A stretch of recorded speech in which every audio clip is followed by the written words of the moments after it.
Estamos en Pateando el Tablero, la propuesta televisiva de La Izquierda Diario. Un programa que tiene diferentes formatos y hoy estamos inaugurando uno de ellos, justamente dedicado al debate, a entrevistas colectivas, en donde podemos debatir, conversar y opinar sobre determinadas temáticas. Como todos saben, La Izquierda Diario es el proyecto comunicacional, periodístico, impulsado por el Partido de los Trabajadores Socialistas. En ese sentido es un medio de comunicación partidista, como todos, solamente que nosotros nos encargamos de aclararlo y de decirlo abiertamente. En ese marco, además de los análisis periodísticos, de las tribunas abiertas, de la información, nos interesa discutir y debatir con diferentes periodistas, intelectuales, personalidades que se dedican a analizar la coyuntura, la situación política en pleno desarrollo. Y hoy estamos con tres exponentes que expresan a una nueva generación de periodistas y analistas políticos con los que nos interesaba conversar en este primer programa sobre la situación política actual y sobre lo que viene. Los presentamos, está con nosotros Martín Rodríguez. Martín, gracias por estar acá. Bueno, Martín es ensayista y periodista, columnista en el programa Gente de a Pie, que conduce todos los días Mario Weinfeld por Radio Nacional. Escribiste un libro, o más de uno, pero el que más nos interesaba también, sobre el cual nos interesaba conversar, Orden y Progresismo, los años kirchneristas, obviamente haciendo referencia casi como una especie de balance de todos estos años. Vamos a hablar sobre eso. Está con nosotros también Diego Genud, gracias por estar con nosotros. También es periodista, él escribe en varias publicaciones nacionales, es columnista del programa Plan M, entre otras cosas, ¿no? Del programa de Canal 26 que conduce Maxi Montenegro. Y también del kirchnerismo, pero abordándolo desde otro lugar, escribiste un libro este año que se llama Massa, la biografía no autorizada. Y bueno, vaya si tenemos para hablar del kirchnerismo en relación a todo lo que vos escribiste. Y el tercer invitado es Fernando Rosso, que también es periodista, escribe en varias publicaciones nacionales, es compañero de la casa, él es parte del staff de La Izquierda Diario, escribe y es parte del comité editorial de la revista Ideas de Izquierda, también obviamente analista en los últimos tiempos en profundidad de todo este proceso del kirchnerismo. Gracias, Fer, por estar acá. Si quieren, para arrancar, voy a tomar tres frases, una que dijo cada uno en su momento, o por lo menos la idea. Martín, en su momento dijiste que el kirchnerismo fue una lucha de clases medias. ¿Fue así? Sí. Bien. Diego, en su momento dijiste, en una entrevista de no hace mucho, dijiste que el kirchnerismo ya se sciolizó. O, que sería lo mismo pero visto de otro lugar, metabolizó a Scioli. Sí. Y en el caso de Fernando, desde una visión de la izquierda más partidaria también, y también con una idea alrededor de la visión marxista, plantea que en realidad el kirchnerismo fue un fenómeno que restauró, o intentó, y en ese sentido desarrolló una tarea proclive a restaurar las instituciones y al Estado. Obviamente tomando como algo que es un dato objetivo la post-crisis del 2001. Arrancamos así una pregunta, arranque el que quiera. ¿Está terminando el kirchnerismo como proceso gubernamental en el sentido de 12 años de gobierno? Desde dentro del kirchnerismo algunos plantean que es el fin del kirchnerismo, otros dicen que no, sea con Scioli o con Randazzo, si continúa sería una continuidad justamente, valga la redundancia. Pero ustedes particularmente, ¿cómo ven el fenómeno kirchnerista a la luz de estos 12 años que pasaron? ¿Qué nos deja el kirchnerismo en tanto lo que fue en sus orígenes, como promesa, como proyecto, y hoy, si se quiere también, tomando dos elementos que son importantes, por ejemplo, la discusión alrededor de Milani, la relación con el Vaticano y tantas otras cosas, pero tiro como para no hacerlo tan largo y que arranque el debate. No sé quién quiere arrancar, Martín. Bueno, arranco, que era la primera frase. Yo me remito un poco a la frase como para usarla de punto de partida. Yo creo que una cosa es lo que uno piensa del gobierno, de la gestión y sobre qué sectores sociales impactó. Creo que es un gobierno que recuperó el empleo y eso explica también cierta recuperación de la izquierda, ¿no? De la izquierda gremial. Es un gobierno, que objetivamente produjo cambios, llamémosle estructurales. Lo que yo digo sobre la clase media es que si uno se pregunta, ya no tan objetivamente, sino subjetivamente, cuál es el sujeto del gobierno, dónde están sus inmediatamente interpelados, ¿no? Y creo que ahí sí es en la clase media, es en ese sector, en las capas medias, ¿no? Siempre con la gran dificultad argentina por delimitarla, casi mundial, ¿no? Por delimitarla. Bueno, es ahí donde se produjo el choque, ¿no? el impacto de mayor tensión, ¿no? No creo que un momento pensaba, no creo que el kirchnerismo haya producido, como produjo el peronismo histórico, un corte de clase de arriba hacia abajo tan marcado, independientemente de que seguramente los sectores altos, medios o las clases medias altas o altas desprecian al gobierno y que los sectores más populares son los que votan también al gobierno. Pero creo que en términos de identidad ha generado algo más en los sectores medios y es ahí donde se produce la mayor cantidad de tensión, no hizo pelear a la mucama con el patrón, sino es que murió Néstor y la mucama lloraba a espaldas del patrón. La muerte de Néstor, en todo caso, sí, en esos sectores medios generó una presencia más controvertida y por eso pudo reapropiarse el kirchnerismo con mucha habilidad de la herencia alfonsinista, ¿no? Por ejemplo. Así que esa sería como el punto de la idea esta de lucha de clases medias, ¿no? Que me parece que es sobre ese sector. ¿Diego? Sí, bueno, en realidad con respecto al kirchnerismo y a Scioli, yo por un lado parto como de un análisis más crítico y desencantado, si se quiere. Nunca me cautivó demasiado el proceso kirchnerista, más allá de que se pueda valorar muchas de las cosas que pasaron o que son materia de discusión. Pero en cuanto a esa frase de Scioli, ¿no? Scioli, bueno, sí, representa, si se quiere, un quiebre o un salto dentro de lo que es el proceso del kirchnerismo, pero para mí se viene dando desde antes, ¿no? Si queremos mirarlo muy a corto plazo, podemos decir, bueno, desde la devaluación, ¿no?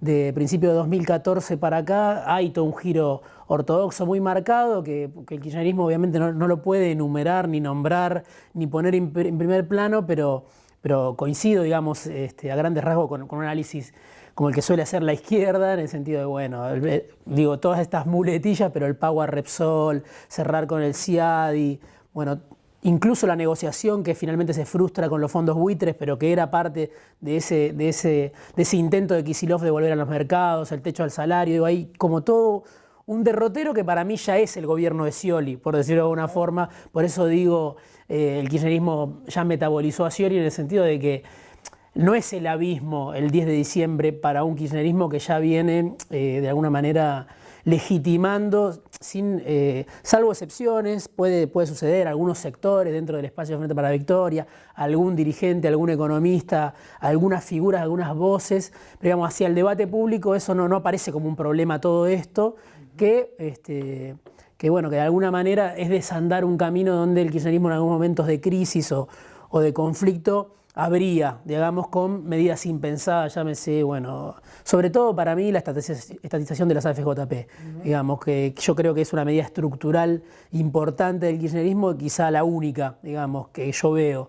Pero digo, cosas que entusiasmaban a la militancia, como la expropiación de YPF, que, bueno, yo tengo una visión crítica también, no de la expropiación, sino de que se esperaron 9 años para hacer una expropiación parcial. Pero digo, ese tipo de medidas que hacia adentro como que generaban un nuevo entusiasmo, cada vez aparecen menos dentro del oficialismo. Por eso digo, no es que llega el 10 de diciembre el gobierno de Cristina con medidas osadas y sorprendiendo y dejando a la derecha al resto de la escena política, ni siquiera de los candidatos con más chances de competir con Scioli, sino que vienen más o menos todos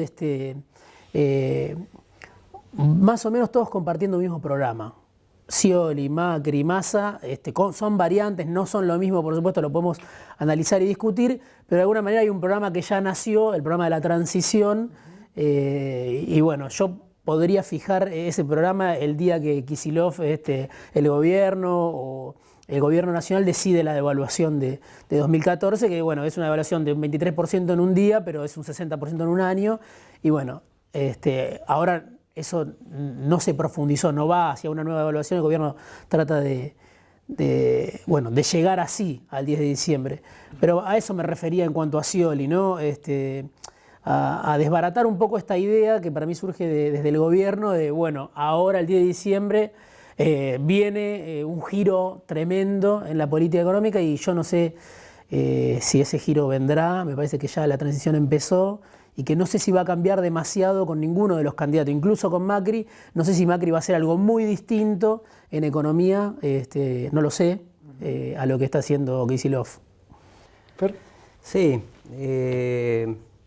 un poco por la definición, tomando la cuestión de la restauración, digamos, voy a decir un lugar común, pero que no se puede entender el kirchnerismo sin el 2001, ¿no? O sea, la crisis del 2001, que fue nosotros en su momento la llamamos una crisis orgánica, es decir, social, política, económica, se hundió el Partido Radical, 25% de desocupación, bueno, todo lo que sabemos, estuvo la transición dualdista y después la emergencia del kirchnerismo, que se apoyó en dos pilares fundamentales, digamos, que son, uno, la economía, es decir, la devaluación que hubo y que la llevó adelante Dualde, y otra es el ciclo de alza de las materias primas, y sobre eso llevó adelante mecanismos que nosotros llamamos en algún momento de desvío y después de pasivización, que creo que inclusive Kirchner se lo dice en alguna anécdota que se lo dice a un ministro que lo lleva a la ventana y le dice, ves toda la gente que está ahí afuera, bueno, yo estoy acá para que esa gente no esté más, tomando demandas históricas, un poco lo planteaba Martín, algunas demandas históricas del progresismo, inclusive de la izquierda, con un discurso setentista, etc. Pero apoyado básicamente en eso. Desde ese punto de vista, tengo un matiz, digamos, de que haya tomado cambios estructurales, digamos, porque el crecimiento económico fue más bien una expansión que se dio con la devaluación y con la recesión que venía de los años 90, que había una gran capacidad instalada como para crecer. Cuando eso se empieza a agotar, 2007, 2008, y continúa durante todos los años con vaivenes, se deja de crecer el empleo, etc. Se recuperan las paritarias, eso es verdad, pero también hubo luchas emblemáticas. 2004, me acuerdo la del Garrahan, planteando los 2.000 pesos, que era la movilización del Garrahan, y en ese momento también estaba la lucha del cuerpo de delegados del subte, también reclamando por salario. Y ahí hay un debate, ¿no? Que es cuánto había una voluntad política de cambiar las cosas, etcétera, y cuánto es una imposición de las circunstancias, digamos, ¿no? Esa es la discusión de siempre. Pero me acuerdo de cuando uno le criticaba a principio del ciclo, le decía, bueno, pero el problema es que tienen un viento de cola, tienen precios altos las materias primas, hubo devaluación, bajaron el precio de la fuerza de trabajo. No, por eso hay una voluntad política del gobierno de cambiar esta situación, instituir las paritarias, etcétera. Cuando llega la devaluación, me acuerdo porque escribí un debate con carta abierta, dijeron, bueno, pero la devaluación fue una imposición de las circunstancias. No quedó otra que entonces era, si antes era una voluntad política, era una imposición de las circunstancias. Y si es una imposición de las circunstancias, es más bien Scioli, es más bien como Scioli, digamos, que es un amigo de las circunstancias, o como dijo Pañi en alguna editorial, dijo, le gusta la realidad tal cual es, digamos, no está mucho por transformarla, ¿no? Bueno, y si uno ve el saldo, para ver lo último, es 35% de trabajo en negro todavía, la economía extranjerizada, creo que aumentó la extranjerización de la economía, la sojización, bueno, y lo que planteaba un poco Diego, que ya se empezó un ajuste, que empezó con la devaluación y, bueno, la contención de las paritarias, etc. Lo interesante para mí es que es un gobierno que se asentó no como el menemismo sobre una derrota histórica, si se quiere, del movimiento popular o del movimiento obrero, sino sobre una administración, un desvío de esto que dejó una relación de fuerzas que inclusive se fortaleció durante todos estos años socialmente y que es lo que estamos viendo ahora de quién va a resistir el inevitable giro a la derecha que plantean con matices los distintos candidatos, ¿no? En ese marco está la discusión, y lo propongo para el próximo bloque, la discusión sobre la juventud, ¿no? O sea, el tema de la juventud como tópico, juventud militancia, el kirchnerismo, sobre todo a partir de la muerte de Néstor, pero que la muerte de Néstor es casi, no es exactamente la mitad del proceso, pero de ahí para acá pasó de todo. Les propongo conversar de la juventud, la militancia y del kirchnerismo para el próximo bloque.